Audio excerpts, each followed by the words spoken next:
Hey, beautiful human. Welcome to episode 5 of From Chaos to Cozy, where we're on an amazing journey gaining clarity around our chaos and how to see our cozy more clearly. In the last episode, we did talk about some of the first important steps that I took after one of the darkest times in my life that helped jumpstart my path back to cozy. And in this episode, we'll begin talking about the 3 buckets where we experience our human lives to see what tools and awareness the Creator gave me to help me with those. And the 3 buckets are relationships, situations, and things. We'll talk more about relationships in this one and cover situations and things more in the future. Now, a primary source of our chaos seems to come from those other humans that we interact with outside of ourselves, and sometimes even those we don't personally interact with, but we witness from afar. And because we experience other humans from the time we become aware of our presence here in this physical plane, it seems normal to us to interact with them. But a big aha for me was when I was shown that all of us, we really are all drops from the same sea, and it's often referred to in spirituality as the unity of all things. And I've mentioned before how everything is connected to the Creator in some way, which means we are all connected to each other as well. And I've shared on my channel the vision Spirit gave me of creation, and I'll share it here as well. And so originally when I asked the Creator, why are we here? I received an answer, and it did transform the foundation of how I looked at everything in my life. So buckle up, Buttercup. This may just blow your mind a little bit, but in a cool way.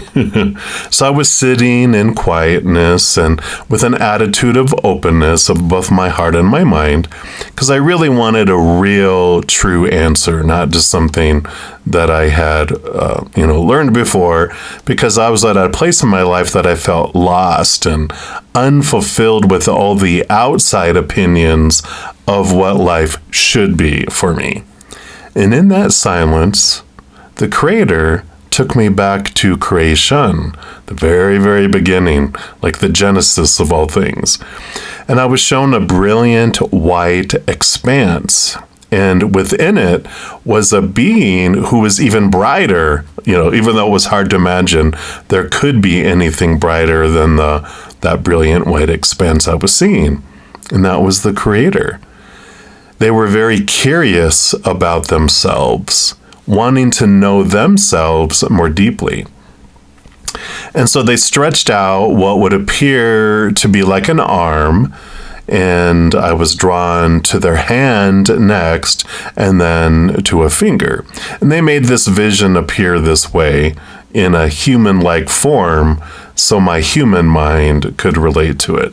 I don't think our human mind can comprehend what the other side is, so they relate to us on our own plane, right?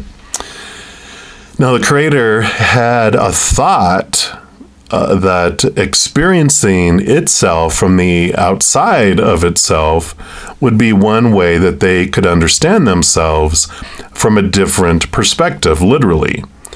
And in that moment, I saw a dark mass appear before the Creator. And with what we would perceive as a thought, particles of its fingers moved into the darkness. So a small sea of light was floating amongst the darkness. And the sea of light was made up of what seemed like endless number of drops, each being separate, but also a part of the whole. And they individually perceived each other. They were all able to look out from the darkness and see the Creator in that brilliant light. And then the Creator was still connected to each and every one of the droplets and was able to experience what each of the drops was experiencing. So in that, the Creator was able to see itself from the many different viewpoints of each of those endless number of drops. It's quite amazing to realize, of course, that we are an extension of the Creator. Like the tip of our little pinky finger, like it's a part of us. If our pinky finger had eyes looking back, at us to give us a viewpoint of ourselves from the outside, right? And the Creator vibrates at the highest vibration of unconditional love possible. And for us to exist outside of the Creator, we had to vibrate at a lower vibration than them, or we would join back, together with them. And there are many levels of lower vibration that we exist within. And these levels can form what some would call universes and dimensions. The physical universe we as humans exist within is thought to be possibly the lowest vibrating of all the universes, because this is the one where we feel most separate from the, who we really are, that higher vibration. And you can maybe think of it as like a thermometer. At the very top is the hottest temperature, and at the bottom, the lowest and coldest. And there isn't judgment around where on the thermometer things are, because they're all experiences we want to have. And all the universes are tightly connected in some way, so they don't feel separated from each other or distance. Distance is a human experience that we only have in this dimension, where we pretend to be separated from the rest. Now, not to get too detailed and too off subject, but this is important, because within the human universe, there are many levels of vibration, which is where we've come up with the term dimensions. And the human side of us loves to define things in order to determine where we're at on the scale of things, our lovability, our acceptability. And you can think of the highest vibrating dimensions in our realm as spiritual. And the higher we go within them, the closer we are to becoming part of all those multiverses that are out there that we're already really truly experiencing as our super higher self. The lower we descend in vibration, we experience other existences like being animals, plants and trees, elements even like rock, gases and all that. And we even experience ourselves on the atomic level as atoms. And I know all of that can be hard to imagine from our human brain. But if we really want to blow our minds, we can even try to comprehend that we also exist in all of the universes all at the same time. And technically, within this physical realm, we can exist at all levels of vibration at the same time too. It's just that our perception of time as humans allows us to experience humanity as if we're experiencing it independently from the rest, blocked off and unaware of our higher selves existing in all the other dimensions in this plane and all the other universes. Now, this information is such an important foundation of understanding our relationship to other human characters and of the powerful, supernatural, eternal spirit being actor that is really behind each of these characters. It can allow us to not take what the human characters do or not do as personal attacks against us, doing things to us, but rather that they're acting as the mirror and teachers that we've asked them to be, doing things for us, showing us who we are, what we want to see about ourselves until we see it. Our early years of our lives are where a major part of our programming and conditioning occur, but we also come into this life with tendencies, strengths, desires, plans. Our births seem to be one of the few fated events that we want to experience where an exact day and time are chosen. And this is because of the planetary energies that are assigned to a character born at a specific date, time, and location. It's like the backstory of the character that's born into this world with a range of lower to higher expression of those characteristics. And you'll most likely find in this lifetime that not much is exact and that most things are ranges. So though we're born with many possibilities of things happening and unfolding in our lives, our moment-to-moment choices are what take us down certain paths with certain outcomes and results. We have free will and a power of choice, and that's what makes this life so exciting. Though we do provide our spiritual support team, our posse, our entourage, we provide them what I call a honey-do list before we come down here of things that we definitely want to experience. And a majority of our human lives is all about personal choices, though, outside of that. There's no judgment from the other side. They see these human lives as an amazing adventure theme park with so many different options to try out. And none of them are right or wrong. They're just different choices with different experiences. We do come back over and over and over again to experience things. So there's no rush from the other side to do anything in a certain amount of time. Our rush, the rush that we have is from our ego, our human, our smaller self, because we truly have all the time in any world to have our adventures. We do purposely come down here to experience the opposite of chaos, the cozy, so we can understand and experience both ends of the spectrum. They are both the same energy. What? I know, it's love. And one is on the lower vibrational end of love, being conditional and rooted in fear. And the other is at the higher vibrational end, being of unconditional love and joy. The human characters are acting out their parts, and no event is ever wasted. We really are all mirrors for each other, so no matter what someone else does or says or doesn't do or doesn't say, the story in our head that we choose is what determines our own experiences. So many people can be experiencing many different things, even though we're feet away from each other. And we don't have a whole lot of control of things happening in the outside world, no matter how much we think we have it, because the humans are seeing things through their own eyes and filters. We don't see the world as it is. We see the world as we are.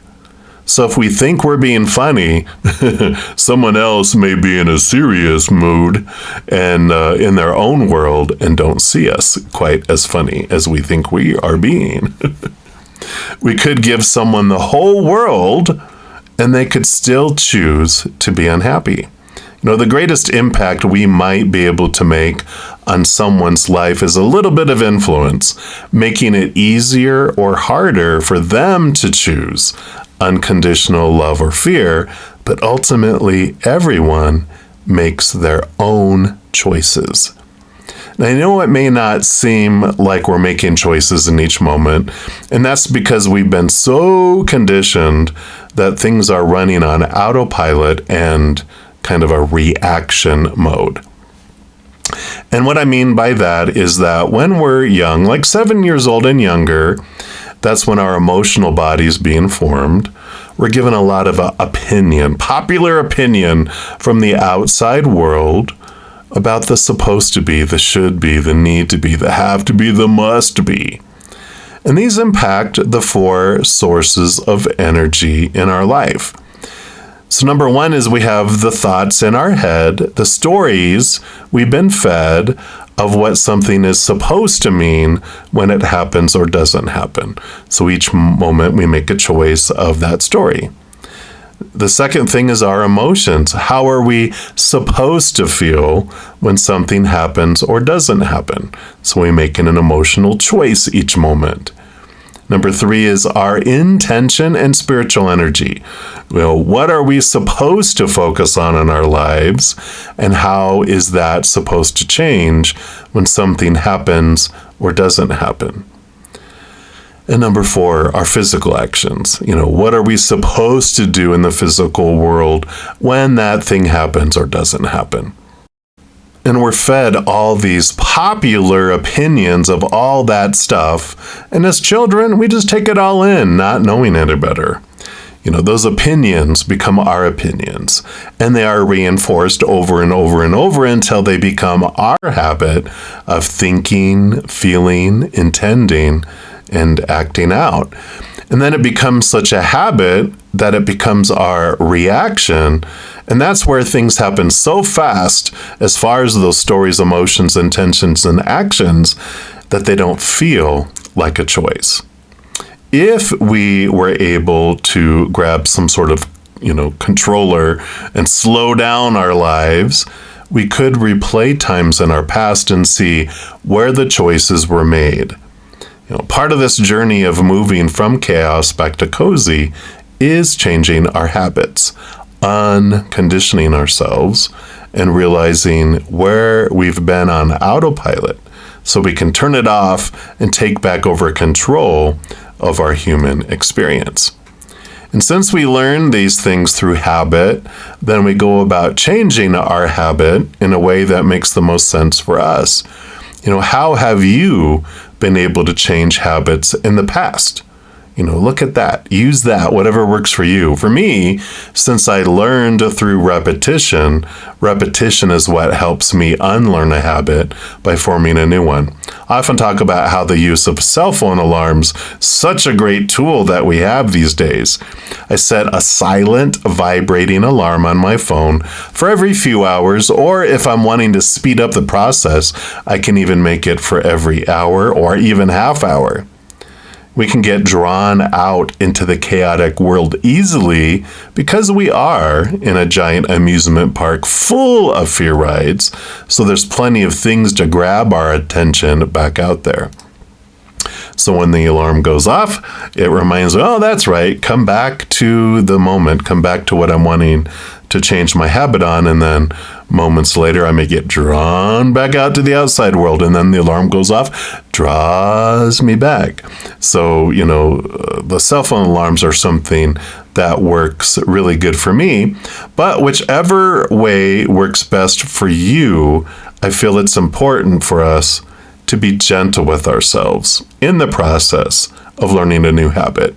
One, because we deserve to be gentle with ourselves and give ourselves all that self-love and support that we can, but also two, when we beat ourselves up, it's because we're fearing failing, and so we get stuck in a loop of fear, which keeps us in the old habit of fear anywho. So it can, of course, take time to change a habit.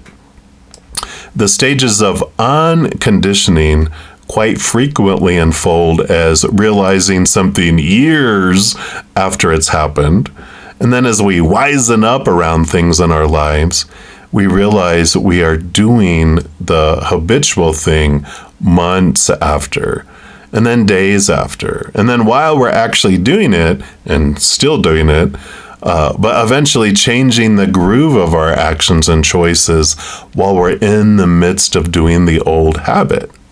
Eventually, we get to the point where we realize it before it even happens, as the habitual action is rising up within us, sometimes still doing it, but altering it mid-course. And then, finally, when we're ready, when perfect timing, we just stop acting and choosing the old way, and then we realize, wow, I've created the new habit. It can also become a reaction on autopilot, but it is more peace and love-filled types of experiences. Understanding the root of things, why we believe a certain way or feel a certain way, can aid us in transforming a habit. When it comes to interacting with people in our lives, knowing that we chose this life, fully aware that we would be experiencing what we're experiencing and interacting with whom we're interacting with, allows us to move from a victimhood where we feel like life is happening to us and someone is playing an awful trick on us, to a place more of gratitude and power, knowing life is happening for us. Something that helped me take another step out of chaos was realizing that I chose my parents to be my parents before I came down here, and they chose me. What? I know, a huge aha, right? So parents can get a bad rap because no human child has a perfect childhood, and we don't realize when we are children that our parents were children, as were their parents, etc. We truly are a race of children raising children. Because, if you look at when humans have children, it's usually before they've been able to do much true reflection in their lives. So they basically are passing on beliefs and actions from their ancestors before they've realized what they've done, right? Oopsies! But a way to bring this home into our minds and heart that we chose our parents is to look at what characteristics you have of each of your parents and what their presence or non-presence in your life brought for you. For example, my Pisces mamacita, she has a strong draw into spirituality and also an ability to teach, which she reflected through teaching in Sunday schools, daycares, and even with her own grandchildren. My Sagittarius father embodied the fun, charismatic, people person energy, which he used to thrive as a salesman for most of his life, having this knack for understanding people. And when you combine both of those together, I see how these characteristics were some of what I desired to be able to share the unconditional love in my heart with the world in my own unique way. So focusing first on the positive characteristics and experiences with our parents can help us transform the stories we have of our childhoods and see them more as neutral. Seeing them as a positive childhood in the beginning might be a bit of a stretch, so be patient with the process. And I mean a real positive perception of our childhoods, not one where we pretend we had, a good one out of fear of looking at those human characters in our lives that played such an important part. We can look at the lower vibrational expressions of emotions that we experienced ourselves and from our parents without judgment. We tend to bury those thoughts and emotions because when they were happening, we were afraid to upset and be rejected by those humans that felt larger than life when we were so small and vulnerable. We did need them to survive, so we did whatever we could to stay away from their punishing, angry side and tried as much as we could to stay on their praising, happy side. But that doesn't mean things didn't happen that scared the bejesus out of us. When we're developing our little emotional body within us, usually around 7 years old and younger, even back into the womb, we are like these sponges that take in everything that's happening. We take it in as emotional energy because our mental body doesn't start developing until 7 through 14 years of age. So our little child self doesn't have knowledge and awareness from the brain to know what to do with all of this charged emotional energy. Naturally, we want to express these emotions through laughter when we're pleased. Little baby or little child laughing hysterically, or crying in fits of anger and tantrums when we don't have pleasure, aren't pleased. We're encouraged by everyone to laugh when we're a child, but we are also discouraged to express those lower vibrational emotions. You can see it when a little kid throws a tantrum in the middle of a store. All of these emotions, they get stored below the surface in our subconscious and run on autopilot until we bring them into our consciousness to transfer them. And we'll talk more about how we can do that in future episodes. But for parental awareness purposes, we can look at the events that happened in our lives that didn't feel so good at the time, taking a lot of deep breaths to stay out of fear and keep ourselves from reliving them. Maybe even picturing them, like we're watching the scenes unfolding from a distance. Maybe like a little trolley at Universal Studios, if you've ever been there, where you go on this tour on a tram where they're taking you through a set of some kind, and so you see things going on, but you're not a part of it. Or like a ride at Disneyland where you're viewing scenery as you go through something from the safety of your transportation as you ride through it. So, for instance, an example is I know I chose my parents for the type of relationship they would have and not have with each other. My dad had went outside of the marriage in between the birth of my older brother and me, and it had crushed my mom's heart. Once the trust was broken between them, there was a lot of fear that he was going to do it again. And I feel like I felt it when I was in her womb. Later in life, when my parents were divorcing, my mom shared with me in a moment of deep pain that she had a hope that my birth was going to keep them together. And it's funny, when we look at human actions in response to fears, we will do whatever we think will make us feel safe and in control again. But this fear of someone cheating on me was instilled in me, and being very empathic growing up, I felt her fears quite a bit around that subject. And with my focus on the fear of someone betraying me, when I had my human relationships, I drew several individuals to me who ended up betraying me in some way, at least in my own mind. And when we hear this, our natural response is, oh, I'm so sorry you had to go through that. But that's the whole point of what we're talking about, right? That I chose my life knowing 100% every possibility, every experience that I would possibly get to encounter. Life happens for me. And as I look back at events that I didn't feel joyful, unconditionally loving, peaceful, or that I currently have gratitude for, I can move them from the energy that feels like life happened to me and ask myself, why did I want this to happen for me?